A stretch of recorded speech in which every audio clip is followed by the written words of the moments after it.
How long of a rope should he have?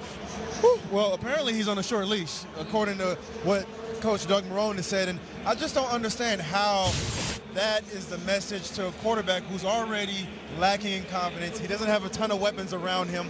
The offensive line is depleted.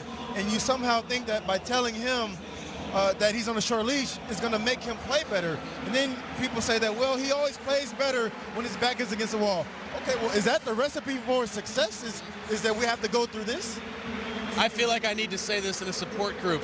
I'm Kyle, and I believe in Blake Bortles. I really do. Okay. I believe in British Blake Bortles.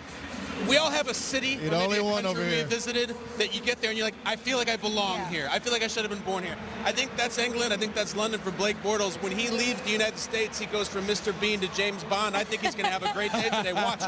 I hope it doesn't come to that. But even if he struggles again today, you named him the starter for this game. Can you really pull him again?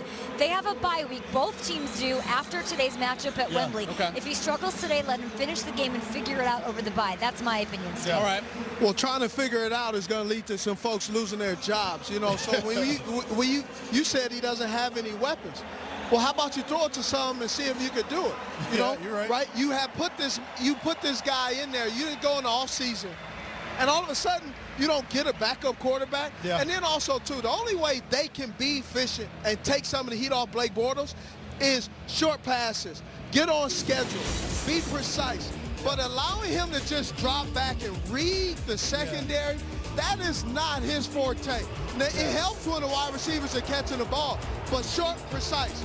But if you're talking about at 80, get him on the 20-yard line. He has to drive 80 yards for a game-winning touchdown, not field goal, touchdown. Can't do and it. Blake Bortles is your guy. He's in trouble. And here's why you're in trouble. Not because Steve Smith says so. It's really about who are the other guys you're playing. Drew Brees, Tom Brady. To be those guys, Carson Wentz, to be those guys, you have to play like those guys. And he doesn't play like it. That's why they were warming up and going through steps with Cody West, I saw that. Cody Kessler. The thing is, he does play like that in London. That's numbers right. are numbers. He's 3-0, 8 touchdowns, 1 interception. Let's see. I mean, he's the only person that loves London.